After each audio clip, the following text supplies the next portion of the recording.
Iya, Baik, dia masih, kalau dia menjelma itu masih Tuhan, waktu ditangkap tentara Romawi, kenapa tentara Romawinya kagak mati lihat Tuhan? Kan masih Tuhan dia. Kan kayak gitu. Kenapa tentara Romawinya kagak mati lihat Tuhan gitu? Aduh. Pusing kan, Mbak? Anda ke gereja? iya ke gereja. Siapa yang perintahin? Mana Yesus memerintahkan ke gereja? Seandainya kalau misalnya istrinya mandul, istrinya nggak terima tuh suaminya poligami, gimana itu Pak? Terus suaminya pengen mau, nah itu kayak apa? Nah jadi tuh dia tuh kayak gimana ya bahasanya di situ ya? Kalau kita Katanya kagak boleh cerai. Kok tiba-tiba jadi janda? Selamat malam. Selamat malam, Mbak. Oke. Mbaknya dari Kristen? Iya, saya dari Kristen. Oke, mungkin kita bisa berdiskusi. Mbak mau nanya atau mau ditanya nih? Nanya dulu deh. Silakan. Ini perbedaan aja sih ya. Saya juga masih bingung. Kalau misalnya di Kristen itu kan kita lebih memprioritaskan yang namanya Tuhan Yesus sebagai Sang Juru Selamat gitu.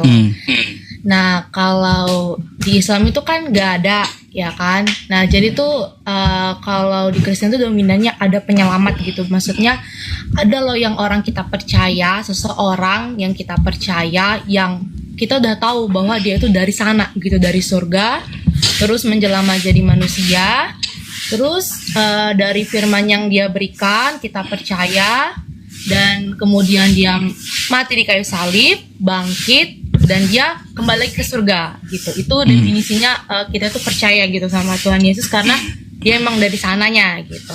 Nah terus kalau untuk yang dari agama Muslim, maksudnya apa gitu yang dipercayain? Itu sih pertanyaannya Pak Ustaz. Soalnya bingung di situnya. Baik Mbak, jadi gini ya. Saya katakan di Muslim itu juga ada penyelamatnya. Siapa penyelamatnya? Yaitu Tuhannya Allah Subhanahu wa Ta'ala yang menciptakan surga. Jadi bukan dari surga lagi, bukan yang numpang di surga menyelamatkannya, tapi yang menciptakan surga.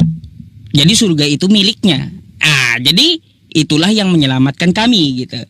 Yang membuat surga, yang menciptakan surga, yang punya surga. Di mana ayatnya? Di dalam Quran surah Maryam ayat 72. Summa nunajjil ladzina taqaw wa nadzaru dzalimina fiha jithiya. Kemudian Allah menyelamatkan orang-orang Islam. Jadi ada penyelamatnya. Siapa penyelamatnya? Yaitu Allah Subhanahu wa Ta'ala yang menciptakan surga. Kalau Yesus kan katanya dari surga, berarti Yesus numpang, Mbak. Numpang di surga, kan kayak gitu. Jangan ikut yang numpang, ikut yang menciptakan surga, ya. Ikut pemilik surganya, bukan yang numpang dari surga, bukan. Terus Mbak, ya. Terus Nabi Muhammad juga menjamin, kullu ummati yadkhulunal jannah illa man aba. Semua umat Islam akan masuk surga kecuali yang enggan. Apa istimewanya Nabi Muhammad? Nabi Muhammad lah di dalam hadis yang pertama kali membuka pintu surga. Jadi kami dijamin selamat oleh yang pertama kali membuka pintu surga. Kalau Yesus sekarang katanya ke surga, tapi Nabi Muhammad belum buka, aduh ngambang Yesusnya di pelatar surga, Mbak. Jadi ikuti yang pemilik surga, ikuti yang buka pertama kali kunci surga, itu yang harus diikuti. Saya mau tanya nih Pak, tadi yang membuka pintu surga, kalau yang membuka pintu surga kan pasti yang dari surga ya. Kalau kita dari secara definisi kita lihat gitu dalam bahasa Indonesianya. Nah sedangkan yang saya tahu itu manusia gitu. Bagaimanakah cara dia membuka pintu surga? Baik, Mbak. Kalaunya yang membuka pintu surga belum tentu yang berasal dari surga. Belum tentu. Bisa juga kuncinya dititipkan kayak gitu. Bisa dibuka itu surga. Kan kayak gitu juga kemungkinannya. Jadi Mbak, yang membuka pintu surga pertama kali adalah Nabi Muhammad. Apakah Nabi Muhammad itu dari surga? Mbak, begini, Nabi Muhammad itu diletakkan Allah Subhanahu wa taala di Rafiqul A'la. Apa itu Rafiqul A'la? Yaitu tempat paling tinggi di antara seluruh makhluknya. Lebih dari surga lagi itu, Mbak. Kalaunya cuma Nabi Muhammad cuma buka pintu surga, cuma main-main aja itu beliau. Gitu. Oke, baik Pak. Saya mau tanya lagi nih. Nabi Muhammad itu manusia apa bukan? Manusia, Mbak. Beliau Rasul. Wa ma Muhammadun illa Rasul qad khalat min qablihi rusul. Beliau itu adalah utusan Allah. Oke, baik ya Pak. Kalau jika manusia, apakah dia juga termasuk keturunan Adam? Pastinya iya kan Pak. Kalaupun kalau manusia kan kita taunya dari keturunan Adam toh. Ya, keturunan Adam. Nah, dari cara sejarahnya, kalau dari agama saya ya, namanya sudah keturunan Adam, pastinya dia pernah jatuh ke dalam dosa, gitu kan. Apapun ceritanya, sampai keturunan apapun, manusia itu akan berdosa karena sudah dari Adam dan Hawa. Nah, kalau misalnya tadi Nabi itu manusia, gitu, pasti dia akan berdosa. Apakah layak gitu memegang kunci kerajaan sorga gitu, kunci sorga gitu, kunci sorga. Nah, baik Mbak, itu baik logikanya Pak. Sebentar, saya kupas nih satu-satu ya. Pertama, yang Anda katakan keturunan Adam itu berdosa itu kepercayaan Kristen, bukan kepercayaan dari kitab Anda, bukan. Karena di kitab Anda tidak ada istilah dosa waris, itu nggak ada. Dan Adam pun bertobat, diampuni, nggak ada turun-temurun dosa, nggak ada. Jadi itu kepercayaan Kristen yang melenceng dari kitabnya. Itu perlu Anda tahu, nggak ada dosa turunan, nggak ada dosa waris di situ. Karena dari Adam nggak ada. Sekali lagi, saya tahu ceritanya Adam itu bertobat, dia minta ampun.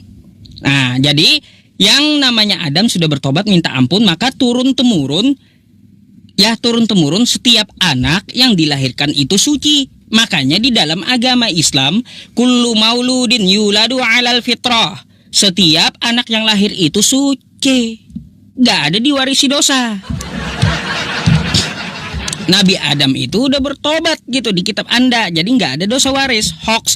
Di Hezkiel 18 nomor 20, Bapak tidak akan menanggung dosa anaknya dan anak tidak akan menanggung dosa bapaknya. Tuh kitab Anda. Lenceng itu kepercayaan Kristen, nggak ada dosa waris itu. Ya hanya doktrin Kristen, beda dengan kitabnya, nggak ada dosa waris. Nah, berkaitan tentang kalaunya Yesus yang layak ke surga, kata Anda kan kayak gitu. Ya, kalau menurut Anda keturunan Adamnya, keturunan Adam itu berdosa semuanya. Maria kan keturunan Adam juga, manusia juga. Artinya manusia melahirkan anak yang berdosa gitu. Melahirkan Yesus yang berdosa. Maria juga keturunan Adam sama. Ya, Maria itu. Lain halnya apa? Lain halnya Yesus ini nongol gedebuk dari langit jatuh ke bumi gitu. Bisa kita katakan bukan keturunan Adam, tapi kalau Yesusnya juga lewat Maria sama lewat keturunan Adam juga. Gitu, Mbak. Ada lagi? Nih kalau Mbak nggak percaya nih, saya tampilkan ya sama Mbak ya. Jadi yang dikutuk itu Mbak, waktu kejadian Adam itu yang dikutuk adalah ular dan tanah. Adamnya bertobat dan diampuni, nggak ada lagi dosa waris. Anda perlu tahu itu. Nah makanya di sini nih dikatakan nih di kitab Anda. Sabar, saya bukakan.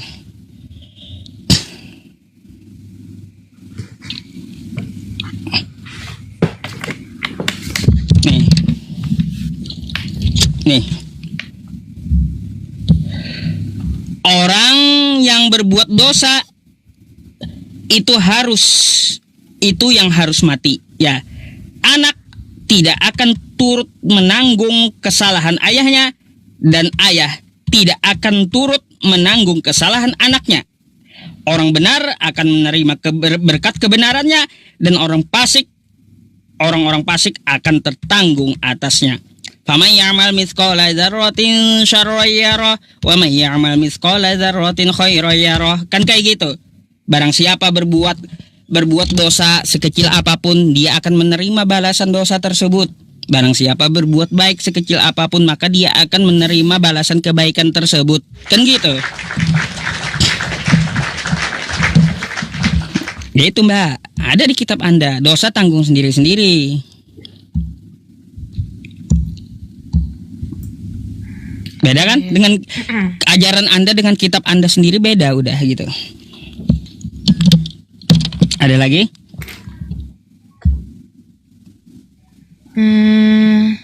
Oke, saya tuh tentang itu masih kurang mendalaminya Pak ya. Cuman saya tuh pernah sempat baca di Kejadian gitu tentang si ular ini ya kan, bahwa itu lebih ke keturunannya gitu. Jadi saya belum mendalamin karena yang saya dalamin itu adalah tentang keselamatan gitu Pak. Jadi tadi dari yang Islam tadi bahwa ya pencipta surga itu yang menyelamatkan gitu. Terus kalau dari kami ya pastinya kita percaya sama Tuhan Yesus yang datang dari surga ke dunia. Nah kalau tadi Bapak bilang bahwa apa ya, dia tuh bukan numpang Pak, sebenarnya dia tuh Tuhan gitu.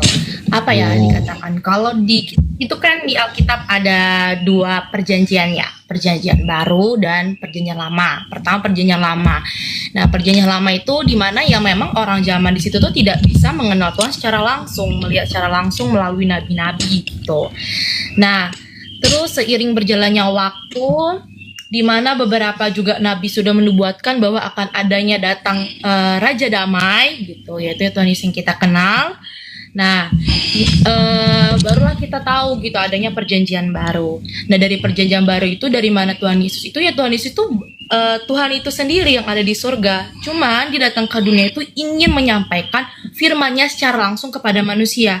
Tapi dengan diri dia yang masih apa ya, suci gitu ya, masih apa ya, Tuhan gitu kan, nggak bisa langsung bertemu sama manusia berdosa, sehingga dia menjelma menjadi manusia. Datanglah dia ke dunia melalui melalui perutnya si Maria gitu, dan lahirlah dia. Terus kemudian kenapa dia harus disalibkan? Nah di situ juga ada beberapa alasan. Disalibkan itu pun juga ada maksudnya. Jadi kalau orang zaman dahulu itu kalau untuk menembuskan dosa mereka, pastinya mereka itu nyembelih domba gitu ataupun kambing gitu kan. Nah korban bakaran. Tetapi pas ketika Tuhan Yesus datang tidak perlu, cukup darah Tuhan Yesus yang suci itu bukan kita, asalkan kita percaya seperti itu. Dan disitulah saya tuh kayak yakin gitu sama Tuhan Yesus karena dia datang dari sana, dibuktikan gitu. Seperti itu Pak. Saya tanggapi ya Mbak ya. Lagi-lagi ya, itulah Anda korban doktrin kekristenan Anda. Beda pula dengan kitab Anda. Pertama, Yesus itu tidak pernah mengaku dirinya Tuhan atau Allah, tetapi dia adalah hamba Tuhan. Di mana ayatnya? Nih, di kitab Anda ya. Dia adalah hamba Tuhan. Nih Mbak ya. Apa nih bacanya? Ya. Yesus hamba Tuhan. Oke. Jadi Yesus itu hamba Tuhan, bukan Tuhan. Ya, bukan Tuhan. Dan Yesus mempunyai Tuhan. Nih ayatnya. Yesus mempunyai Tuhan. Ya. Nih, saya bukakan dulu. Yesus mempunyai Tuhan. Nih. Pada waktu itu, berkatalah Yesus, "Aku bersyukur kepadamu, Bapa, Tuhan langit dan bumi." Dia punya Tuhan. Tuh ya. Tuh. Yesus punya Tuhan. Lagi-lagi Yesus punya Tuhan. Terus kata Anda apa lagi Mbak? Kata Anda, Yesus datang ke muka bumi, dia adalah Raja Damai. Salah. Kebalikannya lagi. Yesus datang ke muka bumi bukan bawa damai, tapi bawa pedang. Nih ayatnya. Nih. Apa kata Yesus? Jangan kamu menyangka bahwa aku datang untuk membawa damai di atas bumi. Aku datang bukan untuk membawa damai, kata Yesus, melainkan pedang. Apa itu pedang? Buat apa? Kupas bawang? Nggak mungkin. Yang namanya pedang buat perang, buat rusuh, kan kayak gitu. Jadi Mbak, doktrin kekristenan Anda itu bukanlah ajaran Yesus. Beda dengan ajaran Yesus, ajaran Kristen. Kristen tidak pernah mengenal Yesus, tidak pernah kenal Kristen. Yesus tidak pernah bawa Kristen. Yesus juga tidak pernah memerintahkan kita jadi Kristen. Gak pernah sama sekali. Yesus tentang dirinya pasti dia lebih tahu tentang dia. Saya tentang diri saya pasti saya yang lebih tahu. Kan kayak gitu. Dan Anda, ya Mbak ya, Anda seorang wanita, pasti yang lebih tahu tentang diri Anda adalah Anda, bukan orang lain. Begitu pula Yesus, tentang dirinya pasti dia yang lebih tahu. Gak pernah ada Yesus itu mengaku dirinya adalah Tuhan maupun Allah. Gak ada. Ya, tadi ada kan di ayat Alkitab bilang kalau Yesus itu hamba Tuhan, seperti itu ya. Nah, kalau saya diajarkan, saya juga sempat agak bingung gitu. Kenapa sih dikatakan Yesus itu hamba Tuhan? Terus ada juga kok ayatnya mengatakan tentang Tuhan Yesus itu membasuh kakinya Petrus. Jika engkau mengatakan aku Tuhan, iya benar, akulah Tuhan. Seperti itu.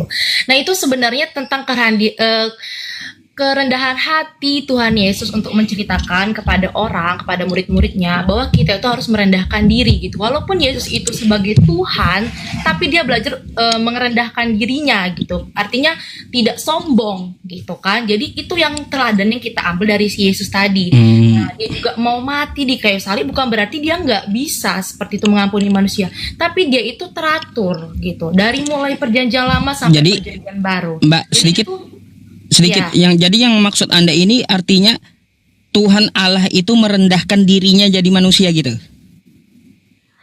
Maksudnya memiliki sifat kerendahan hati seperti itu, kerendahan hati. Ya, mengajarkan kita untuk menjadi orang yang rendah hati. Itu yang teladan yang kita ambil dari Tuhan Yesus seperti itu.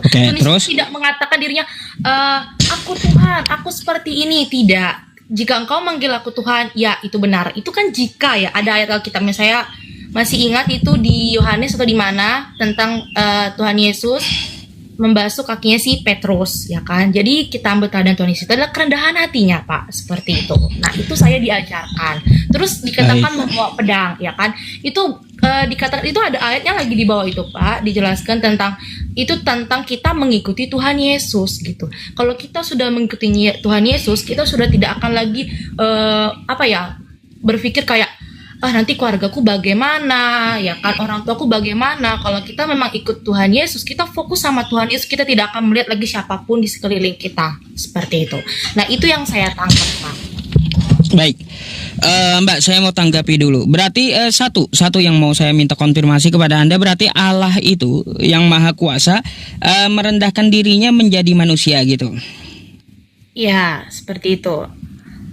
Sifatnya yang memiliki kerendahan hati. Itu yang saya kerendahan hati jadi merendahkan diri ya. Baik Mbak, saya mau tanya dulu ya. Kalau seperti itu sifatnya ya, Mbak, kita manusia ya. Saya dan Anda manusia, betul? Benar. Kita makan nasi itu pantas nggak? Pantas. Pantas. Kalau kita makan kotoran? Kalau dari kita lihat sih nggak pantas sebenarnya. Nggak pantas. Iya. Kita yang manusia aja ciptaan Tuhan, Mbak, ada yang nggak pantas bagi diri kita. Ada yang kagak pantas untuk manusia, apalagi untuk Tuhan. Kagak pantas Tuhan itu jadi manusia. Kagak pantas Tuhan itu merendahkan diri jadi manusia. Kagak pantas Tuhan itu dikandung manusia. Kagak pantas Tuhan itu disusui manusia.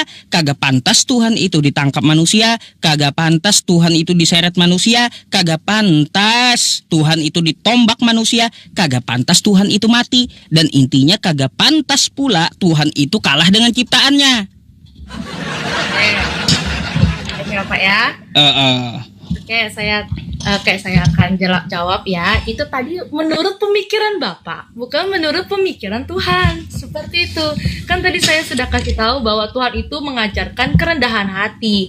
Memang kalau kita lihat secara manusia memang tidak pantas, Pak. Tapi kalau jika Tuhan bilang iya, kita nggak bisa bilang apa, Pak.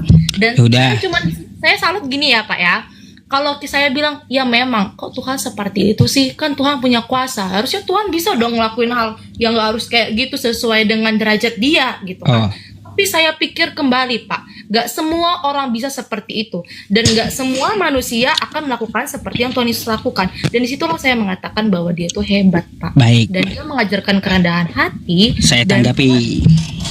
Dan itu saya nggak bisa bilang karena Tuhan nggak pantas, Pak. Tapi kalau dia sudah melakukan berarti dia pantas. Karena dia teratur, Pak. Gitu. Dari mulai perjanjian baru dijawab, perjanjian lama sampai perjanjian baru. Baik. Yang menurutnya kagak pantas itu bukan menurut kita, tapi menurut Tuhan itu sendiri.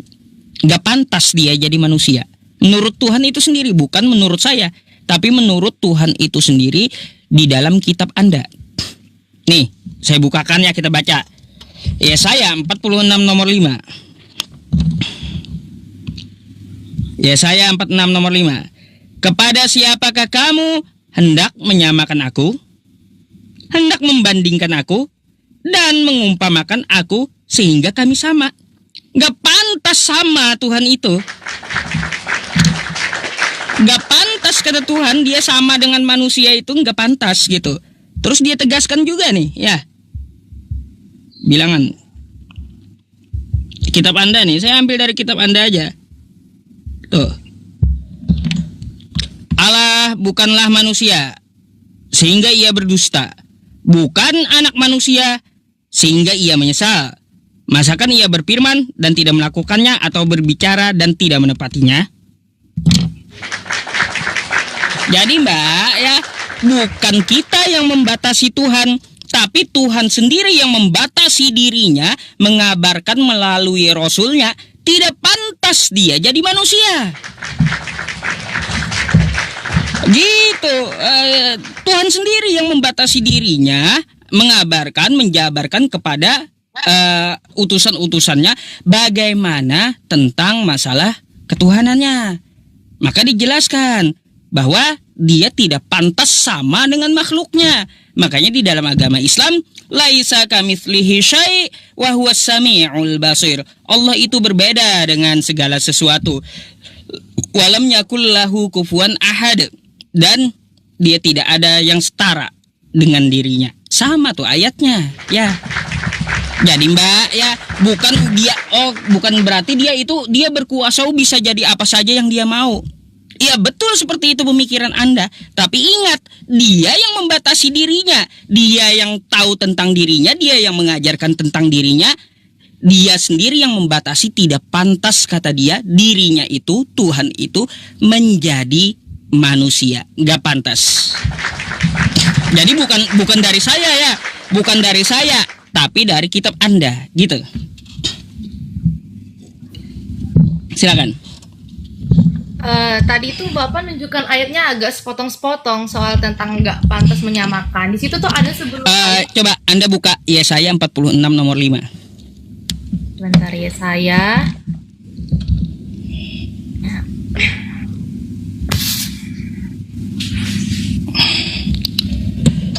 Yesaya ayat berapa? 46 nomor 5. 40 Yesaya pasal 46 ayat 5.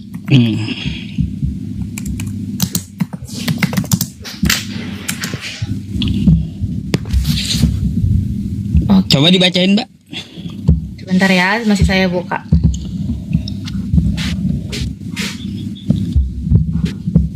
Oke, ini mana lagi?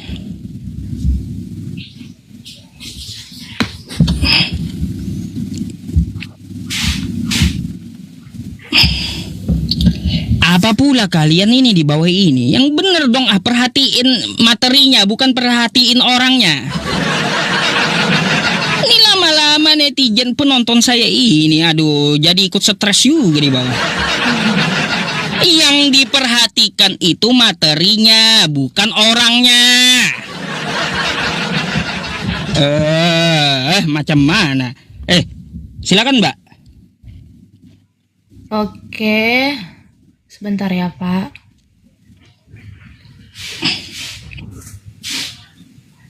Oke, di sini judulnya itu saya bukanya di ini ya Pak, nggak di Alkitab. Alkitab saya di HP, jadi susah dibuka. Jadi saya lihatnya di Google. Oke, sebentar. Di sini ayat sebelumnya yang saya baca ya Pak, menurut pemikiran saya, di sini tuh, nah, bentar. Kok beragama menurut pemikiran saya? Kebenciannya saya Anehnya yang Mbak, saya- beragama saya kok menurut pemikiran saya sih? betul, teman-teman. Iya ya. Saya itu sebenarnya ngomongnya salah-salah, Pak, cuman mengerti gitu loh. Ya. Jadi di sini kan ngebahas tentang apa ya? Kalau saya lihat di sini itu tentang perintah ya, Pak ya. Di sini baru ayat ini kan, kepada siapakah kamu hendak menyamakan aku, hendak membandingkan dan mengumpamakan hingga lima gitu kan. Kalau saya lihat dari ayat ini tuh maksudnya Tuhan itu ketika tentang perintah gitu, bahwa Tuhan tuh disuruh untuk apa ya tuh, pokoknya Tuhan menyatakan. Nah di sini tuh tentang perintah Pak, kayak yang kalian dengar apa orang lain gitu, Allah lain itu loh yang Baik. maksud saya tanggap di sini gitu Pak. Mbak coba baca perikopnya. Para dewa Babel yang tidak berdaya, kan gitu. Oke? Dia membantah bahwa Tuhan itu sama dengan dewa, seperti dewa Babel yang kagak mampu apa-apa gitu.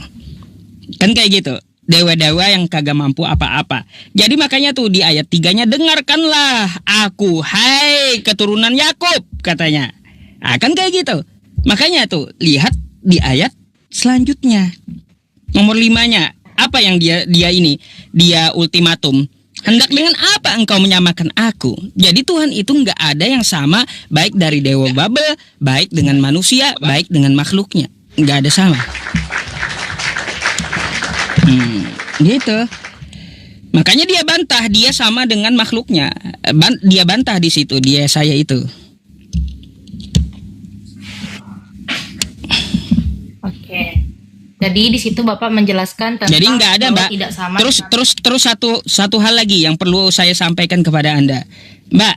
Ajaran menebus dosa, memakai darah manusia itu dinubuatkan di Perjanjian Lama yang Anda bilang tadi. Itu dari mana sih? darah manusia. Dari mana? Pak. Nabi apa? Gini, nabi apa yang mengajarkan gini. Nabi apa yang mengajarkan atau menubuatkan menghapus dosa memakai darah manusia? Setahu saya para nabi dulu ya Mbak ya, mengajarkan kalau menebus dosa pakai darah hewan. Ya, Terus benar, Pak. pakai kulit lembu, Ya. pakai bara, pakai tai sapi. Tuh. Kagak ada nabi-nabi dulu mengajarkan pakai darah manusia. Sekarang siapa yang menubuatkan bahwa menebus dosa itu pakai darah manusia itu siapa? Coba tunjukkan sama saya. Oke, saya dulu. Iya. Gimana lagi ayatnya tuh? Cuman saya tuh apa ya Pak ya, saya nggak terlalu ingat gitu sama ayat-ayatnya. Cuman pernah baca. Mbak. Dan kalau yang saya tanggap ya Pak, benar memang pakai darah hewan kan di zaman Perjanjian Lama, dimulai dari bangsa Israel keluar dari Mesir gitu. Bukan itu aja, pengorbanan-korban itu juga dimulai dari Abraham ketika dia diuji gitu kan, anaknya Ishak. Nah, terus kan itu akan ada yang muncul namanya perjanjian baru kan. Ya, Tuhan Yesus itulah yang dikatakan anak domba. Jadi dia itulah pengganti domba itu tadi gitu. Nah, itu tertulis di mana itu? Pakai darah manusia tuh. Kalau itu saya nggak tahu di mana Pak. Cuman saya dikasih tahu seperti itu. Waduh. Dan menurut saya itu masuk akal gitu loh Pak. Maksudnya Aduh. Kalau mbaknya nggak diberitahu dari mana, dan menurut saya nggak bisa beragama kayak gitu Mbak. Gak bisa agama itu dituntun oleh kitab suci kita, bukan menurut saya atau dari pemberitahuan orang yang tidak tahu asal usulnya. Jangan gitu beragama. Oke Pak, sebentar ya. Sebenarnya saya itu cuma dijelaskan yang lebih kayak masuk akal gitu kan. Mungkin dari ayat ini dijelaskan seperti ini gitu. Jadi ya saya tuh kayak saya tuh kan orangnya nanya nih ya. Kalau dulu orang zaman dulu untuk ditebus dosa menggunakan darah hewan, terus di zaman perjanjian baru tuh apa? Saya nanyanya simple aja. Saya dikasih tahu dengan Tuhan Yesus mati di kayu salib, ya itulah. Nah, jadi dari saya lihat itu kayak iya masuk akal gitu loh. Kan nggak seimbang tuh. Sudah dikasih dengan perjanjian lama ini bahwa menghapus dosa itu dengan darah, masa di perjanjian baru hanya berkata-kata doang, ya kan? Nah itu loh logikanya Pak. Seperti itu saya dikasih tahu. Jadi ya. Iya. Jadi gini, saya bantah Mbak ya. Kalau yang Anda diberitahu seperti itu oleh kekristenan Anda, perlu saya bantah. Tidak pernah para nabi di perjanjian lama menubuatkan bahwa menebus dosa itu memakai darah manusia di perjanjian baru, nggak ada sama sekali tertulis. Para nabi dulu mencontohkan pakai darah hewan, ya, pakai kulit lembu, pakai bara, dan juga pakai kotoran sapi, kotoran lembu gitu. Terus juga ada juga penebusan salah memakai darah hewan seperti yang dilakukan Abraham. Itu dinamakan perjanjian darah. Kan kayak gitu. Kan gitu. Yang terus juga dilakukan untuk apa? Untuk manusia ke depannya. Seperti apa ajarannya? Hewan semuanya, kan kayak gitu. Makanya di Islam pun hewan. Nggak ada, jadi tumbal itu nggak ada, Mbak. Kalaunya ajarannya menebus dosa memakai darah manusia jadi tumbal, Mbak tahu sendiri kan, yang minta pesugihan minta tumbal. Itu ajaran apa itu? Nanti kalau kau mau kaya ya tumbal satu orang. Itu kenapa pesugihan itu namanya ya, pesugihan. Ada yang minta darah manusia itu pesugihan. Nggak ada ajaran para nabi itu meminta darah manusia, nggak ada. Oke, baik ya Pak. Di sini saya tuh nggak tahu ya. Mungkin saya dapat aja nih ayatnya. Mungkin dari ayat ini yang diartikan gitu. Karena saya itu dijelaskan dengan yang penuh. Yang saya tanya itu yang dijawab gitu kan. Saya dapatnya ayatnya di Matius 20 ayat 28. Nah, di sini saya tunjukkan aja ya biar jelas. Saya tuh lihat dari ini nah, gak lihat dari Alkitab. Nah, di sini katakan sama seperti anak manusia datang bukan untuk dilayani, melainkan untuk melayani dan untuk memberikan nyawanya menjadi tebusan bagi banyak orang, gitu ya kan? Nah, dari sini tuh saya tuh kayak nangkepnya tuh nyawa gitu kan. Nyawa tuh pastinya bersifat dengan darah seperti itu. Jadi ya dari situ saya ternyata untuk memberikan nyawanya menjadi tebusan bagi banyak orang. Jadi Anda mau mengatakan bahwa Yesus melakukan yang tidak ada nubuatannya gitu?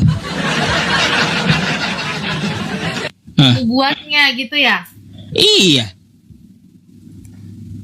Kalau seperti itu namanya Yesus pun jadi mengajarkan ajaran sesat jadinya. Pantas saja ditentang Yahudi ya, pantas saja gitu. Mbak, tahu nggak Anda yang bangkit di hari ketiga itu adalah penyesat? Itu kata orang Farisi dan Yahudi. Orang Farisi dan Yahudi kan memang menolak tentang Tuhan Yesus. Kan Tuhan Yesus itu datang kan bukan bawa agama tapi membawa ajarannya Yesus gitu. Ya sudah tahu Yesus itu enggak membawa agama, lalu kenapa Anda jadi Kristen? Mana perintahnya? Dibuat oleh muridnya gitu. Muridnya baik, dibuat oleh muridnya. Ya, kalau dibuat oleh muridnya, Anda ini ikut muridnya Paulus itu kah atau mau ikut Yesus kah? Ini loh Bapak. Ayo, ikut siapa kita? Ayo. Kristen itu kan ada artinya tuh apa ya, orang pengikut Kristus gitu ya. Diambil kata dari situ, saya nggak tahu dapatnya dari mana gitu. Ya intinya bukan Tuhan Yesus yang buat, tapi muridnya itu yang membuat gitu loh, orang pengikut percayanya. Tapi yang mereka jelaskannya ajaran Tuhan Yesus seperti itu Pak. Yakin ajaran Anda seperti ajaran Yesus Kristen ini? Ajaran, ya kalau yang saya lihat kan dari Alkitab itu kan, saya tahu Kristen kan, saya Kristen nih, saya tahu Alkitab kan dari agama Kristen nih dari kecil nih. Baik. Ya berarti saya di situ mempelajari tentang siapa tuh Yesus, berarti dari situ Pak.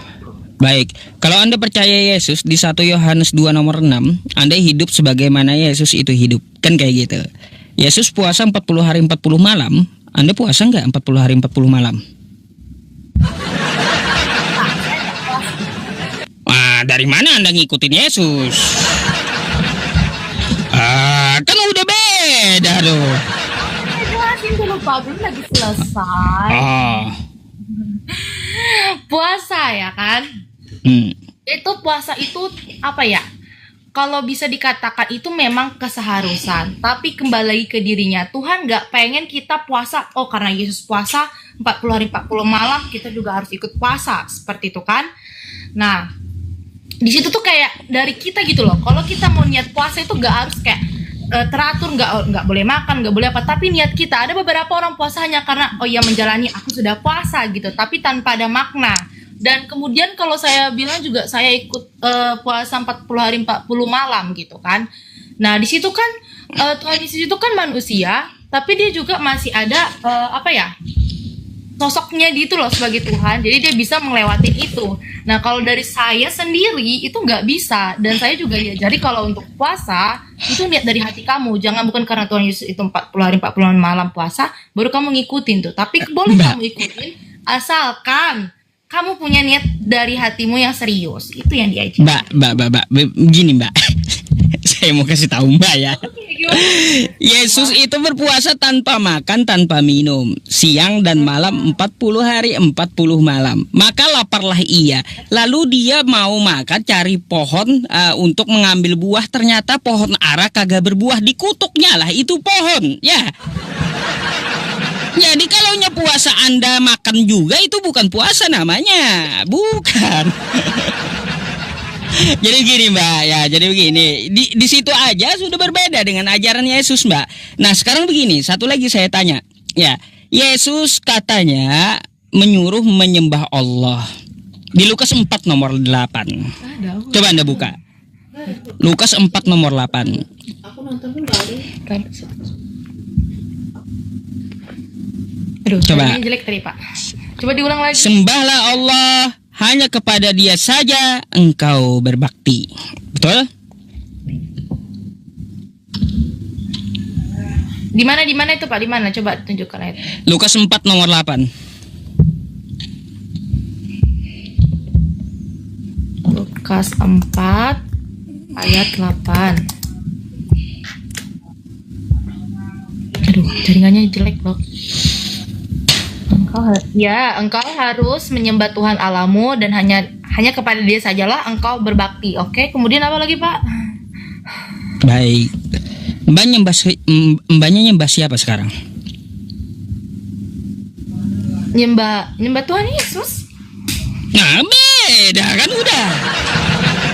Yesus menyuruh menyembah Allah yang kagak kelihatan. Mbaknya malah sembah Yesusnya. Udah beda. Dari mana Anda ngikutin Yesus? Beda udah. Aduh. Kayak gimana Mbak? Pak, kembali lagi Pak, yang saya bilang Tuhan Yesus itu memiliki kerendahan hati. Dia tuh ada nggak Tuhan Yesus mengakui diri ya? Aku Tuhan, nggak ada Pak. Kayak gini Mbak, yang dia hadapi itu iblis itu ya. Tuhan Allahmu. Coba yang dia hadapi itu iblis. Nggak mungkin dia merendahkan hati sama iblis, nggak mungkin pula Mbak, nggak mungkin. Jadi kalau dia sama iblis, kalau dia betul-betul Tuhan, maka dia akan berkata kayak gini, sembahlah aku. Ada tertulis, engkau harus menyembah aku saja, kata Yesus. Ya. Ngapain sama iblis merendahkan hati? Ya, kan kayak gitu. Sama iblis loh itu. Engkau harus menyembah aku iblis, harusnya gitu. Bukan merendahkan diri. Saya mau kasih tahu ya Pak, definisinya kalau misalnya kayak gini, kalau kita tetap orang yang merendahkan hati, apapun kondisinya, kita pasti akan merendahkan hati. Begitu Tuhan Yesus. Mau dia sama manusia, mau sama iblis pun. Kalau memang sosok dia merendahkan diri, ya sudah Pak. Nggak ngapain lagi diubah-ubah konsepnya. Waduh. Tuhan merendahkan diri sama iblis. Ini yang kacau pula. Ini Mbak namanya. Iya. Kita rendah hati Pak. Hah? Kacau kalau merendahkan diri sama iblis, Mbak. Gimana sih bahasanya, aku tuh susah ngomong. Aduh. Gini Pak, seperti ini loh. Gini ya, seperti ini. Sekali dia benarlah untuk seterusnya. Nah gitu, mau sama siapapun ataupun baik gitu. Sekali dia baiklah untuk semuanya gitu. Mau orang jahat, mau orang baik. Nah begitu maksudnya Tuhan Yesus. Kalau dia sekali orang yang memiliki rendahan hati sama siapapun, jadi dia tuh mengajarkan gitu loh, ngasih tahu gitu loh, mau siapapun itu. Wajar nggak Mbak? Menurut Anda pula, wajar nggak Tuhan dicobai iblis? Nggak wajar kan?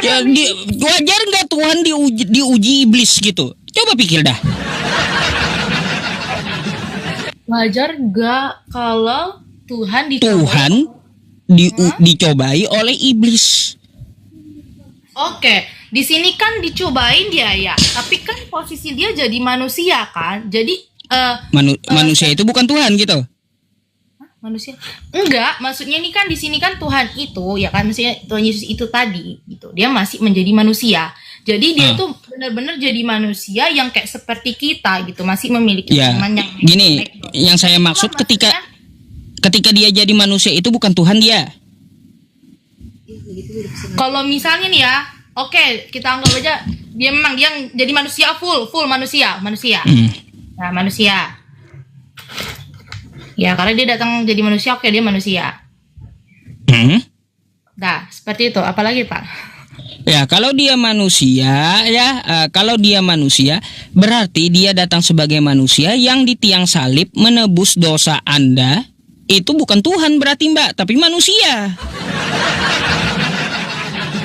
Hoak berarti itu penebusan dosa, ditebus dosanya oleh manusia yang bukan Tuhan. Oke, saya jelasin. Bagaimana Tuhan bisa disalibkan? Bagaimana Tuhan bisa datang ke dunia? Sedangkan namanya Tuhan itu suci, Pak. Nggak bisa bertemu sama kita, manusia yang berdosa. Makanya dia jadi manusia, Pak, biar bisa ketemu sama kita. Gitu. Ya itu, tadi kan sudah saya bilang, kalau dia jadi manusia pantas atau tidak pantasnya aja lagi. Kan kayak gitu. Ya kalau dari sini ya pantas, Pak. Masa pantas Tuhan dinina bobo oleh manusia? Masa Tuhan pantas disusui manusia? Ini loh Pak, istilahnya tadi saya apa Mbak? Saya tadi udah kasih tahu Pak, saking dia sayangnya sama kita, dia ingin menyampaikan kerinduan hatinya kepada manusia. Bagaimana caranya dia kalau tidak menjadi manusia? Kalau dia jadi Tuhan, ya hangus lah kitanya Pak. Dia suci sekali. Mbak, masalahnya gini Mbak, ya Tuhan Anda ini berbeda dengan Tuhannya para nabi. Sudah saya bilang, di zaman Abraham, orang yang melihat Tuhan, maka manusia itu akan mati. Di zaman Abraham tuh, ya di zaman Abraham, manusia yang melihat Tuhan, maka manusia itu akan mati. Di zaman Nabi Musa, Keluaran 33 nomor 20, manusia melihat Tuhan, maka manusia itu akan mati. Di zaman Yesus, manusia melihat Tuhan, bukan manusianya yang mati, tapi Tuhannya yang mati. Kebalik. Macam apa itu Mbak? Anda sendiri aja ketawa, kan gitu? Saya ketawa, masalahnya gini Pak. Masalahnya apa? Nabi Musa ya, kalau ada orang yang lihat manusia lihat Tuhan, mati itu manusianya. Di zaman Yesus manusia lihat Tuhan, bukan manusianya yang mati, tapi Tuhannya yang mati. Macam mana? Aduh. Oke. Kayaknya saya jelasnya nggak nyambung deh dari tadi Pak. Maksudnya saya nggak nangkep. Iya bener kan memang dia Tuhan di masa lalu, di perjanjian baru itu kan Tuhan kan. Ya otomatis kalau manusia melihat Tuhan secara langsung nyata, ya memang nggak bisa Pak. Tapi kan Tuhan ini udah menjelma jadi manusia di perjanjian baru. Masa iya langsung mati? Orang udah jadi manusia kok menjelma dia sementara. Kalau dia udah menjelma itu bukan Tuhan lagi. Masih Tuhan, Pak. Masih Tuhan. Iya, Baik, dia masih- kalau dia menjelma itu masih Tuhan, waktu ditangkap tentara Romawi, kenapa tentara Romawinya kagak mati lihat Tuhan? Kan masih Tuhan dia. Kan kayak gitu. Kenapa tentara Romawinya kagak mati lihat Tuhan gitu? Karena yang menjelma manusia tadi masih Tuhan. Seharusnya ketika dia menjelma jadi manusia, manusianya itu Tuhan, tentara Romawi mau tangkap, mati itu tentara Romawi. Aduh, pusing kan, Mbak? Pusing, maju kena, mundur kena kalau kayak gitu jadinya. Ini Pak, saya pusing yang Bapak kasih tahu sih. Sebenarnya kalau dari pemikiran saya itu benar aja gitu loh. Gimana ya ngejelasinnya? Ya iya, kayak gimana coba, bingung sendiri kan Anda? Bingung Pak. Anda aja bingung sendiri menjelaskan bagaimana doktrin Anda gitu. Apalagi saya, tambah bingung saya dengan Anda. Saya bingung menjelaskan bagaimana caranya Bapak itu mengerti gitu. Saya padahal udah berikan ayat-ayat, berikan logikanya ya, kayak gitu. Jadi yang disalib itu orang fasik, Mbak, ya. Jadi ajaran Yesus itu berbeda dengan ajaran Kristen. Yesus mengatakan kayak gini, Mbak, ya. Hai Bani Israel, di Markus tuh ya. Hai Bani Israel, Tuhan Allah kita, Tuhan itu Esa. Dia mengutip Ulangan 6 nomor 4. Itu Yesus. Nggak ada Yesus berkata kayak gini, Mbak. Hai Bani Israel, Tuhan Allah kita 3 dalam 1. Itu nih salah nih pemikirannya nih Bapak. Nggak ada Yesus berteriak kayak gitu. Oh iya, oke, jadi kita bingung ya di situ ya Kak ya, soal tentang Tuhan Yesus apa segala macam gitu. Sekarang saya mau tanya nih Pak, saya juga nggak, saya dari pikiran saya. Tanyalah, tanya Islam, silakan. Gimana katanya nih, katanya tuh Al-Quran turun dari surga. Apakah itu benar? Dari mana? Kata siapa? Al-Quran turun dari surga itu dari mana Anda dapat? Kacau Mbak ini. Baik, saya jelaskan. Saya jelaskan ya. Al-Quran adalah firman Allah Subhanahu wa Ta'ala. Jadi Allah itu salah satu sifatnya maha berkata, yaitu berfirman, maha berfirman. Jadi kalau kita melihat dari Al-Quran, ayat Quran surah Al-Hijr ayat ke-9, Inna nahnu nazzalna dzikra wa inna lahu lahafidhun. Kami yang menurunkan Al-Quran dan kami pula yang menjaganya. Terus Quran surah Al-An'am ayat 115, wa tammat kalimatu rabbika sidqan wa adala la mubaddila li kalimatih wa huwas sami'ul alim. Telah sempurnalah kalimat Tuhanmu yang mengandung kebenaran dan keadilan, tidak akan ada yang dapat mengubahnya. Jadi Al-Quran itu dari Allah Subhanahu wa Ta'ala, lalu ya disampaikan kepada Rasulnya Nabi Muhammad SAW melalui malaikat yang ditugaskan menyampaikan wahyu, yaitu malaikat Jibril. Gitu. Jadi ini ada pendapat yang saya bawakan kayak gini, Mbak ya.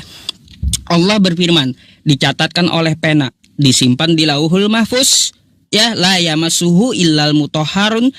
Malaikat Jibril ngambilnya di situ, di Lauhul Mahfuz, lalu disampaikan kepada Nabi Muhammad. Nabi Muhammad menyampaikan kepada sahabatnya sambil dicatat dan dihafal gitu. Berangsur-angsur kagak ada gedebuk dari langit atau gedebuk dari surga, enggak. Berangsur-angsur selama 22 atau sampai 23 tahun gitu.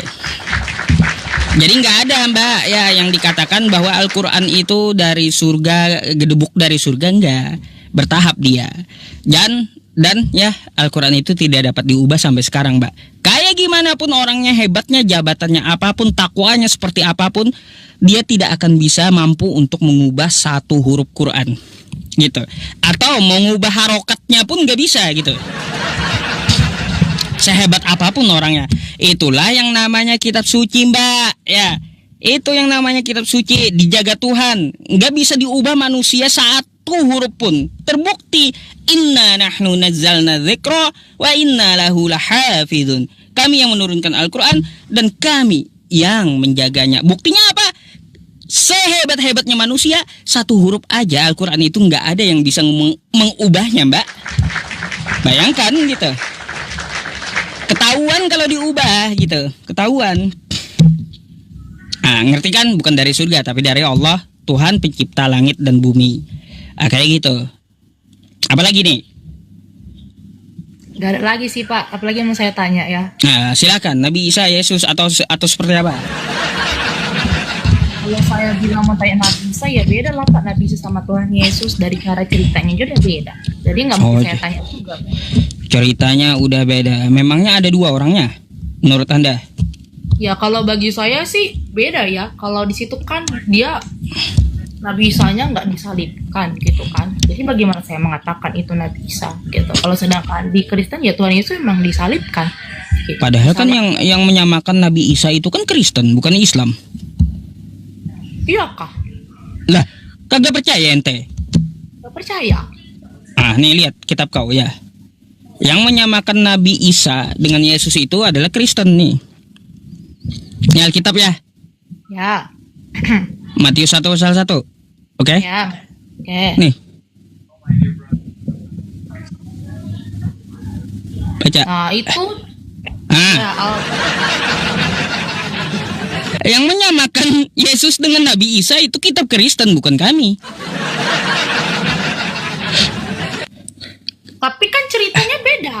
Lah, lalu kenapa disama-samain gitu? Ya, gimana bisa sama? Ceritanya aja beda. Iya, kenapa ini kitab Anda malah menyama-nyamain? Ya berarti yang di sononya dong yang beda. Berarti kitab Anda salah gitu ya, deh. Kitab Anda salah pula gitu kitab Anda. Kayak gitu. Oke, kita gini ya, saya jelasin ya. Saya mau tanya dulu nih. Nah, tanya lagi, silakan. Dari Bapak kan terakhir tuh Nabi Muhammad ya. Kalau dari saya tuh ya Yesus lah. Berarti kan kalau udah Yesus yang mengatakan duluan, siapa yang ngopi pasta gitu loh Pak? Gimana? Kurang jelas. Kalau dari saya kan ini dari saya terakhir tuh kan hanya Tuhan Yesus, nggak ada yang lain, nggak ada siapapun gitu kan. Kalau dari kitabnya Bapak itu ada Isa Al-Masih baru Nabi Muhammad seperti itu kan. Nah terus yang sekarang ini yang lebih diagungkan itu ya Nabi Muhammad gitu kan. Nah kalau saya itu kan dari Yesus itu berarti ya Yesus itu duluan mulai seperti itu Pak. Kalau dari cerita dia juga dari kalau saya dengar dari apa namanya asal usulnya gitu loh, penemuannya sebelumnya gitu. Kalau Nabi Muhammad itu kan belakangan seperti itu. Jadi ya saya percaya dong kalau Alkitab saya nulis kayak gitu emang benar seperti itu. Makanya saya kalau ukurannya kayak gitu Mbak, ya ukurannya yang mana yang datang duluan itu yang benar, maka bukan Kristen yang benar, tapi Hindu jadinya. Ya kan sedangkan iya, kalaunya siap agama yang duluan nongol itu yang benar, artinya agama Hindu yang betul. Kalau dari saya ya Pak ya tetap ya dari Tuhan Yesus karena dia yang duluan datang gitu. Dia duluan ada sebelum Nabi Muhammad. Jadi ajaran apapun yang sudah dia berikan ya berarti emang itu nyata benarnya. Nah gitu. Ya itu satu Mbak, saya mau tanya deh. Anda ke gereja? Iya ke gereja. Siapa yang perintahin? Mana Yesus memerintahkan ke gereja? Kan gereja itu kan tempat kita untuk beribadah, berdoa. Di mana perintah Yesus? Ke gereja lah hari Minggu. Enggak ada, Tuhan perintahnya kan ada persekutuan. Terus kalaunya nggak ada perintah dari Yesus, Anda ngikutin siapa sih? Ini loh Pak. Iya, katanya mengikuti Yesus. Perintah Yesus ke gereja hari Minggu nggak ada. Perintah siapa? Aduh. Mikir sendiri mbaknya pasti nanti. Gini, ya. Pak, gini loh. Di gereja itu kan tempat persekutuan kita ya untuk memuji memuliakan nama Tuhan. Itu kan dulu sebelumnya ada apa sih namanya itu? Siapa sih? Apalagi lupa yang namanya itu ya. Pokoknya itu tempat dimana kita bersekutu gitu kan untuk menjumlahkan nama Tuhan. Nah, jadi lama-kelamaan dibikinlah tempat persekutuan itulah gereja yang saya kenal di Indonesia, gereja. Itu tempat kita datang. Tapi kita datang ibadah sama Tuhan juga nggak harus gereja di rumah. Kalau nggak ada perintah dari Yesus ngapain, Mbak? Katanya mengikut Yesus, tapi perintah dari Yesusnya nggak ada. Macam mana? Gimana cara saya jelasin ya? Oke. Iya, suka-suka aja beragama kalau kayak gitu kan? Ya enggak dong, ada aturannya. Cuma saya aja yang nggak bisa menjelaskan bagaimana cara menjelaskannya ini gitu loh. Karena juga saya punya pengetahuan, tapi tidak sebagus orang-orang di luar gitu loh. Tapi saya itu paham gitu loh, apa yang mereka jelaskan sedikit-sedikit. Nah, di sini misalnya di ayat Alkitab itu ada menyatakan sembah Tuhan seperti itu. Nah, kalau kita menyembah Tuhan, ada juga di situ dikatakan persekutuan, ya kan? Murid-muridnya Tuhan Yesus membuat persekutuan untuk menjumlahkan nama Tuhan setelah Tuhan Yesus naik bangkit ke surga. Nah, mungkin dari persekutuan itulah baru kemudian bentuknya namanya sebuah gereja gitu loh, tempat persekutuan orang-orang kudus untuk menjumlahkan nama Tuhan, orang-orang yang mau menyembah Dia. Gitu. Asumsi itu, Mbak. Asumsi nggak pernah satu kali pun Yesus di zaman Yesus bangun gereja. Mana ada Yesus bangun gereja? Memang nggak ada, Bapak, nggak dikasih tahu. Iya, ngapain kalau gitu ke gereja? Kan Anda katanya ikut Yesus toh. Pokoknya cuma satu, di gereja tuh ngapain? Nah, ini kita mau menjumlahkan nama Tuhan. Oh, udah mentok sih itu, berarti tujuannya itu mau menjumlahkan nama Tuhan. Kan Tuhan kagak usah ngapain di gereja. Perintah ke gerejanya dulu mana gitu. Perintah ke gereja nggak ada. Ya udah, berarti Anda bukan ikut Yesus berarti. Aduh. Itu aja kok simple. Kayak mana ya caranya kita nggak ikut Tuhan? Simple. Sedangkan gereja itu juga kita menjumlahkan nama Tuhan. Berarti kan memuji nama Tuhan itu kan perintah Tuhan. Baik, saya mau uji lagi nih. Betul nggak Anda ini pengikut Yesus? Mbak, saya heran. Ya, di Kristen itu kalaunya mati pakai jas kupu-kupu, kenapa ya, Mbak ya? Terus juga yang perempuan pakai baju pengantin, itu kenapa itu? Sebenarnya sih kalau pakai baju kayak gitu tuh nggak harus seperti itu ya, dari pihak keluarganya. Kalau mau pakaikan baju ya udah pakaikan baju seperti itu. Itu ngikutin siapa itu? Nggak dipermasalahkan. Ngikutin siapa itu? Nggak, ya saya nggak tahu, nggak dikasih tahu di Alkitab. Saya nggak pernah dijelaskan juga. Kalau Yesus kan mati dari tiang salib, dia dikapani. Iya, di kafan. Iya, kenapa itu pakai jas kupu-kupu pula? Ya saya nggak tahu, tapi kayaknya gini loh satu Pak. Jas kupu-kupu itu juga menghalang dia untuk datang sama Tuhan. Itu loh. Intinya. Nah, baik. Ya, saya juga bingung di situ. Satu lagi nih saya mau tanya. Ya, di gereja itu ada kamar alkohol gitu? Nggak ada dong. Siapa yang bilang ada? Bapak kira yang perjamuan kudus itu dibilang alkohol gitu? Itu kan anggur, Pak. Nggak ingat kan Bapak waktu itu? Iya, anggur itu alkohol, Mbak. Tapi anggur itu alkohol ya? Iya. Apakah alkohol? Kalau aku tahu anggur. Ya, coba. Anggur itu difermentasi jadi memabukkan dia. Yang saya bingung itu kenapa darah Yesus diganti dengan miras gitu. Anggur. Diganti. Orang kan di situ Tuhan bilang kan perumpama apa ya dikata Tuhan Yesus lah. Inilah darah. Iya, herannya kenapa saya gantiannya ke miras, kenapa kagak ke susu atau apa gitu. Kenapa malah ke miras larinya? Kalau saya jujur saya nggak tahu karena saya belum tanya. Waduh. Ada makna tertentu saya nggak tahu gitu.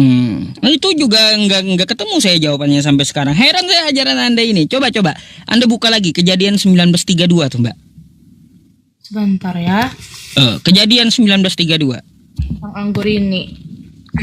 Nanti saya tanyakan ya dari mana anggur itu ya. Sebenarnya segala sesuatu itu nggak ada datang. Iya, tanyalah pendeta. Paling kayak gini jawaban pendeta Mbak. Kalau Mbak Protestan, siapa namanya? Mbak Kezia. kau kagak usah banyak tanya. Imani saja. Akhir bulan kau transfer ke rekening saya 10%. Kalau kau mati, dosa udah ditebus, masuk surga. Paling kayak gitu jawaban pendeta Anda. Kalau saya tanya, nggak pernah pendeta itu menjawab kayak gitu, Pak. Memang saya belum tanya, gitu. Ya udah. Bapak maksudnya tentang perpuluhan, bayar perpuluhan. Perpuluhan itu loh nggak ada paksaan. Itu niat dari kerelaan hati. Kapan Yesus nyuruh bayar perpuluhan? Oke, saya mau kasih tahu di mana itu ya? Zaman dulu. Saya tuh dikasih tahu, ingat itu dari mana terjadi asal mula perpuluhan itu tentang suku di zaman dulu, Israel. bukan ajaran Yesus, Mbak. Perpuluhan itu nih saya kasih tahu sama Anda, perpuluhan itu hanya untuk suku Lewi. Ya, suku bukan Lewi. Di luar suku Lewi. Pendeta itu bukan suku Lewi. Lalu di mana Yesus pernah bayar perpuluhan, atau di mana Yesus memerintahkan bayar perpuluhan? Kagak ada. Kalau dari ayat dari Perjanjian Baru, saya pernah dengar itu bahwa perpuluhan itu kayak semacam apa ya? Kayak kita memberi gitu loh, tanpa harus ke gereja gitu. Kita bisa memberikan kepada orang. Beda lagi, Mbak. Ada namanya katekisasi, ya. Gitu. Iya. Coba baca dulu tuh. Kenapa tuh di Kejadian 19:32 tuh? Kejadian 19:32. Coba Mbaknya bacain kencang-kencang ya. Saya mau tanya itu. Kejadian apa? 19 nomor 32. Ayat 32, Pak, bukan nomor 32. Dan sejak kapan ada ayat sih kitab Anda itu? Ayat kok, ditulis ayat kok di sini. Oh, ini. Ini kan anak yang nakal. Marilah kita beri ayat kita. Ayat mana sih ini? Ntar saya buka dulu Alkitabnya. 32. Marilah kita beri ayah kita minum anggur, lalu kita tidur dengan dia supaya kita menyambung keturunan dari ayah kita. Itu kan pula anaknya. Kok kenapa diajarin kayak gitu? Siapa yang ngajarin? Iya, kok masuk kitab suci yang kayak gitu? Loh. Oh, gini saya ngasih tahu ya, Pak. Bapak nggak tahu ya kalau di setiap Alkitab itu ada yang namanya itu sebuah apa ya, jenis-jenisnya gitu loh, kayak ada yang menceritakan tentang ini, tentang itu. Jadi pun walaupun ada yang seperti ini, kayak di kita tuh diajarkan gitu loh bahwa ini salah gitu loh yang dilakukan, bukan berarti untuk harus diikutin. Oh, bukan berarti harus diikutin, tapi dicontohin gimana itu? Tapi kagak boleh diikutin, tapi dijelaskan teorinya. Macam mana itu, Mbak? Macam mana pula ini ya kitab? Aduh, ya. Aneh gitu loh kitab ini. Sebenarnya gini ya, kan kalau kita lihat kan ya di Alkitab itu ada yang menceritakan tentang cerita tentang seseorang, ada yang menceritakan tentang tentang ya itu perintah-perintah gitu kan, macam-macam kan, Pak. Jadi tuh kayak dikasih tahu lah seperti itu, ya kan. Nanti kalau misalnya nggak diceritakan kayak gitu, dari mana lah keturunannya siapa tadi nih? Siapa itu tadi ya? Si Lot. Nah, gitu. Dari mana lah gitu kan. Kalau Amsal 7 itu gimana ceritanya? Amsal 7 apa lagi nih? Amsal 7 nomor 18-19 coba. Amsal 7 ayat 18 sampai 19. Langsung ngomong ke Bapak di sini loh. Sebentar. Amsal 7 ayat 18 sampai 19. 18 sampai 19. Marilah kita memuaskan berahi hingga pagi hari dan bersama-sama menikmati asmara. Karena suamiku tidak di rumah, ia sedang dalam perjalanan jauh. Nah, kita kembali lagi di ayat ini menceritakan tentang siapa, Bapak? Iya. Ya, kita nggak boleh ambil satu-satu dong. Kita itu gimana itu? Marilah itu ngajak gitu, Mbak. Iya, yang ngajak, bahaya ini kita. Ada. Gimana ya, saya ngejelasinnya juga agak bingung. Makanya bingung, banyak kalau sama saya diskusi, Mbak, banyak bongkaran tentang ajaran Kristen ini ya. Tapi Pak, kalau Bapak jelaskan ke saya tuh nggak bisa dapat jawabannya pas. Kalau saya mau tanya nih ya, bisa nih itu nanti Apa? Mulai hilang nih, mulai ngadat banyak. kalau misalnya kamu kok ngambil Ngadat nih. Hilang nih, nih. Ngadat mbaknya ngadat ya. Mbak, kenapa ini? Jaringannya kenapa? Mbak, nah tadi ngelak tadi. Kenapa? Oke, saya jelasin lagi. Tadi itu gini ya kan. Nah, itu sebenarnya ada suatu yang ayat diceritakan itu kayak apa ya? Asal usulnya gitu loh. Misalnya nanti kalau di ayat Alkitab tuh ya ada menjelaskan tentang keturunan dari Lot. Loh, kalau kita tahu tadi Lot itu istrinya menjadi tiang garam gitu loh. Dari mana dia punya keturunannya? Dijelaskan gitu loh. Itulah maksudnya saya. Terus di Amsal ini juga kita lihat lagi ayat sebelumnya gitu. Ini menjelaskan apa? Jadi kita nggak bisa ngambil comot-comot gitu loh Pak. Tapi saya mau tanya. Ya. Oh ya, nanya apa? Bentar. Silakan. Boleh nanya lagi ya? Nanya lagi. Itu apa? Katanya ada bidadari itu apa? Bidadari yang mau ditemuin di surga, bukan temukan. Wah. Iya, bidadari surga. Baik ya. Jadi bidadari di surga itu Mbak ya adalah untuk orang yang berjihad di jalan Allah yang belum menikah.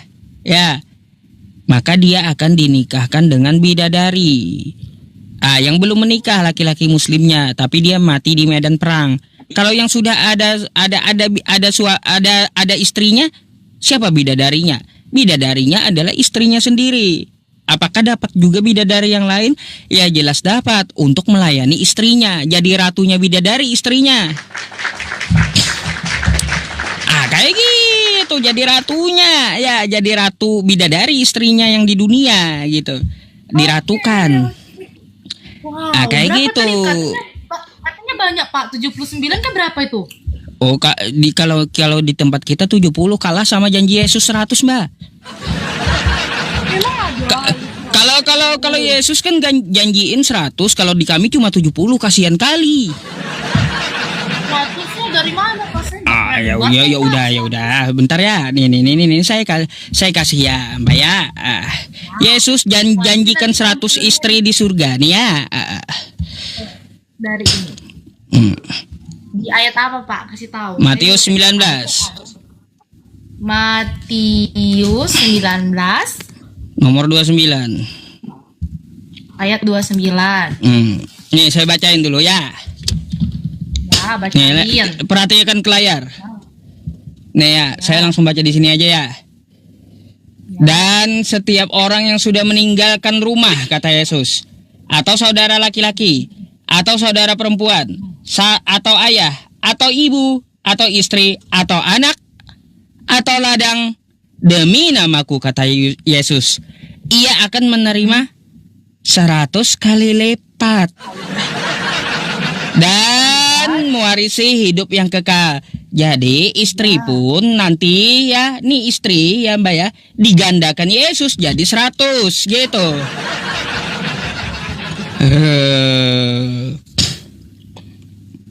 Sebentar. Nggak tahu ini kalau suami digandain Yesus juga nggak ya 100 suami. Cuma di sini istri aja sih ya yang ketulis ya. Kalau suaminya kayak gimana? Oke. Matius 19 ayat 29. 29.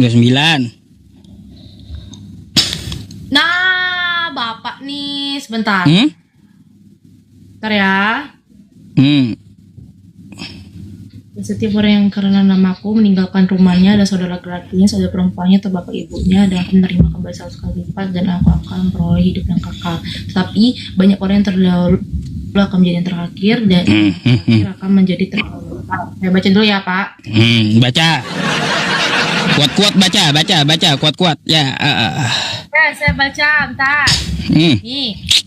Pertama ya, baca perikopnya, upah mengikut Yesus. Iya, upah mengikut Yesus. Yang saya kritik ya di sini.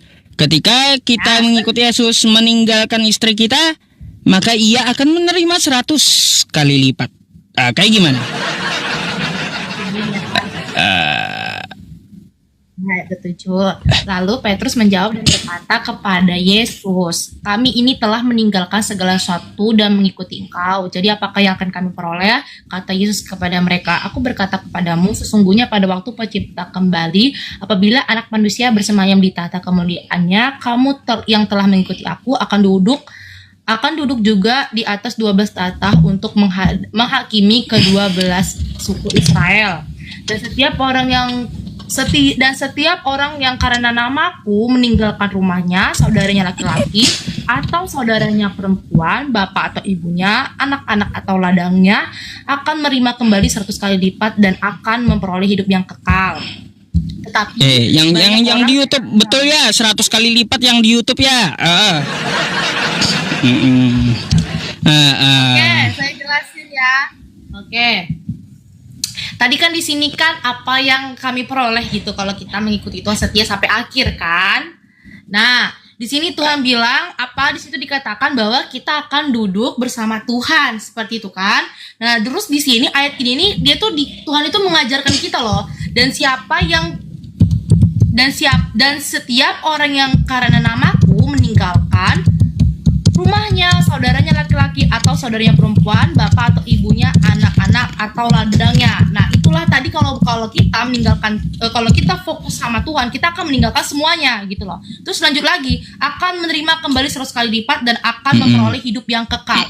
Nah, 100 lipat kalau di sini menurut saya sih bukan tentang mama itu ladang apa segala macam ya, tapi apa yang sudah dia ikut sama Tuhan gitu loh. Setelah dia selama ini menantikan Tuhan itu, Tuhan akan memberikan apapun kepada dia gitu loh, 100 kali lipat. Tapi di sini spesifiknya kalau menurut saya nggak mungkin laki-laki, perempuan, bapak, ibu, anak-anak gitu loh. Bacalah itu ya. Lakukan.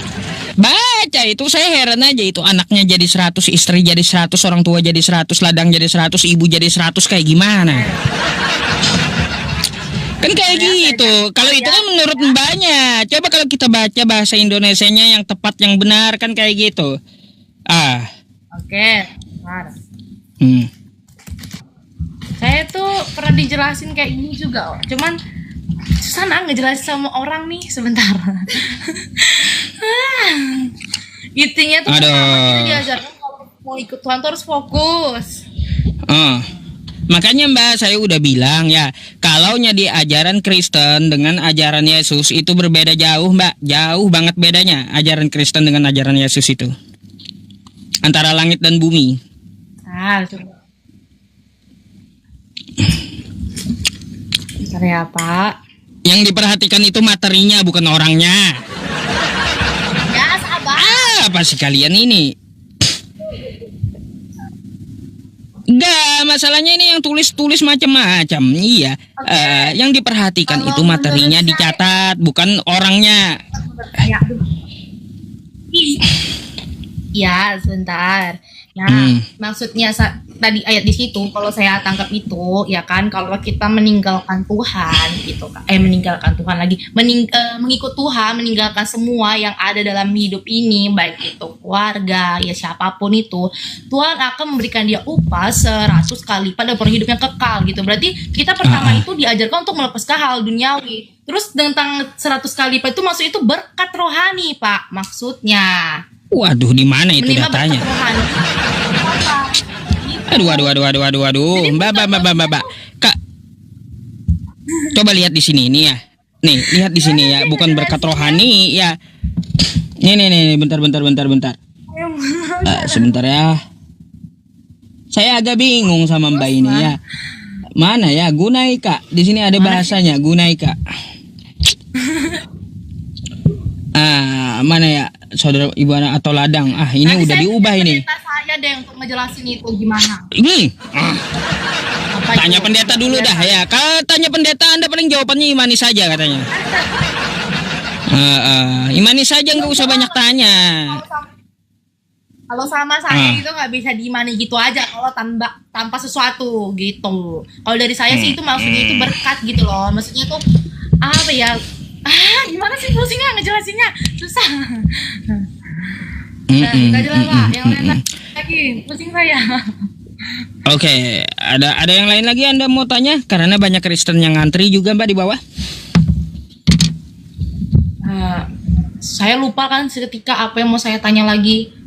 Ya kalau tentang keselamatan jawabannya cuma itu, ya kan. Terus apalagi ya? Tadi tentang itu, tentang yang oh ya tadi kan tentang bidadari ya Pak ya. Saya mau tanya juga nih, gimana kalau yang poligami? Waduh, ini pula. Kalau gitu nggak boleh cerai. Mbak, sebelum saya jelaskan, saya pegangan dulu ya.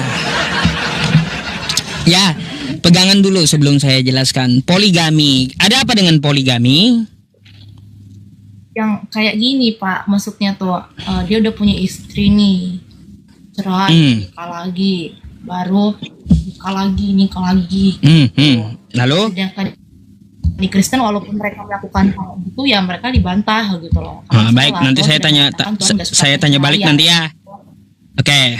Jadi begini Mbak, tentang poligami. Ya, saya kasih ayatnya dulu. Islam datang mengatur dan membatasi poligami. Bukan malah poligami itu bisa sembarangan ketika Islam itu datang. Di zaman dulu, Mbak ya, di zaman dulu ya para nabi, Salomo, ya Daud istrinya 1000, istrinya 700, gundiknya 300. Salomo istrinya 700. Ya, terus yang nabi-nabi sebelumnya itu semuanya poligami. Bukan semuanya juga sih ya. Ada beberapa yang poligami. Terus bangsa Arab saat itu ya Al-Qur'an datang, juga istrinya kalaunya dia kaya gitu, bukan cuma satu istrinya, bahkan sampai 10 lebih gitu ya. Nah, lalu datang Islam. Ya, datang Islam. Karena apa? Karena Yesus tidak melarang poligami, ya. Karena Yesus tidak melarang poligami dan Yesus tidak ada mengatur poligami, Mbak. Makanya Islam datang untuk membatasi poligami. Apa itu ayatnya? Di dalam Quran surah An-Nisa ayat ketiga. Ya, wa in khiftum alla tuqsitu fil yatama fankihu ma taba lakum minan nisa'i masna wa thulatsa wa ruba'. Jadi menikah itu 2, 3, 4 dengan wanita yang kamu senangi. Kan kayak gitu. Fa in khiftum alla ta'dilu fawahidah. Bila kamu kagak mampu adil, maka menikah satu saja. Kagak boleh lagi menikah lebih dari satu kalau kagak bisa adil. Kagak boleh lagi seperti para nabi terdahulu. Kagak boleh lagi sampai di atas 10. Limitnya cuma 4 jika bisa adil. Ya, makanya saya bilang ya, kalaunya kagak mampu adil, hanya Islam menyuruh menikah satu saja. Karena apa, Mbak? Yesus tidak pernah melarang poligami. Yesus tidak pernah ya menyinggung masalah poligami gitu. Jadi di Islam itu mengatur poligami, datang membatasi poligami dan menyuruh menikah satu saja. Bukan seperti ajaran para nabi sebelumnya ya. Nah, tuh. Anda perlu tahu itu. Terus Mbak, begini ya. Terus begini. Kenapa Anda sewot dengan poligami? Padahal Tuhan Anda dari hasil poligami loh. Nggak percaya? Mbak, Daud ya. Nih saya jelaskan. Daud itu istrinya 1000 ya. Istrinya 700, gundiknya 300. Daud berpoligami dengan Berseba. Berseba ini istri kelima. Oke?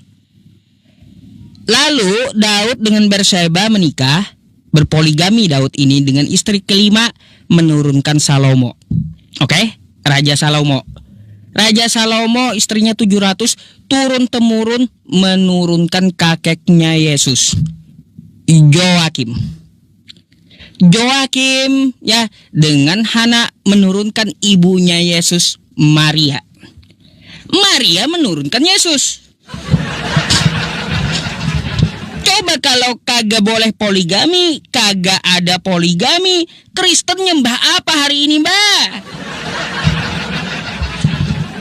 Coba kalau kagak boleh poligami, Daud. Waduh, ini Kristen nyembah apa hari ini? Aduh. Itu. Jadi jangan dipandang buruk poligami itu, seharusnya Anda bersyukur karena poligami itulah adanya Tuhan Anda. Kayak gimana sih? Jadi jangan sewot. Ya. Itu kan di perjanjian lama ya Pak ya. Kalau Tuhan Yesus datang pasti Tuhan akan memberikan ajaran lagi gitu. Oh nggak ada Yesus melarang atau mengatur poligami, nggak ada ajarannya? Ada. Mana? Kita lihat dari tentang perceraian. Tuhan tidak suka perceraian kan. Gini, ya yang gini. Yang saya maksud berbicara tentang poligami, bukan cerai. Yang saya tanya masalah poligami diatur Yesus, bukan cerai. Ya benar Pak. Tapi poligami itu dari mana asalnya? Ya dari antara suami istri kan. Nah kalau suami istrinya yang mau cerai, maka dia kan poligami gitu. Ataupun walaupun sama istrinya, dia akan nikah lagi gitu kan. Oh gini Mbak, yang namanya poligami itu laki-laki menikah lebih dari satu. Kalau di Islam ya poligami itu hanya sebagai solusi. Contoh kayak gini ya, saya menikah dengan istri saya, ternyata istri saya mandul, divonis oleh dokter. Rahimnya bermasalah. Karena saya ingin mendapat keturunan biologis dari darah saya sendiri, maka saya solusinya izin sama istri untuk berpoligami agar mendapat keturunan. Jadi di Islam poligami itu hanyalah sebuah solusi gitu, bukan wajib. Dong istrinya didoakan.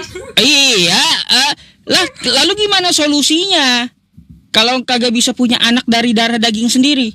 Ya, karena istrinya mandul. Nah kalau lain halnya suaminya yang mandul. Kalau suaminya yang mandul, ya gak perlu dia berpoligami, tapi ambil anak angkat kan kayak gitu.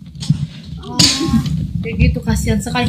Jadi itu adalah solusi, Mbak ya. Kalau poligami itu hanya sebuah solusi, bukan wajib bagi Muslim. Enggak, bukan wajib. Karena apa? Jangan pikir enaknya doang, pikir ancamannya lebih ngeri itu. Karena apa? Allah Subhanahu wa Ta'ala akan membangkitkan laki-laki yang poligami di yaumul kiamah nanti. Jika dia lebih berat ke satu istri, maka dengan cara dia berjalan runtuh sebelah badannya. Na'udzubillahi min dzalik. Gitu. Kasihan dong. Maksud saya tuh kayak gini loh Pak.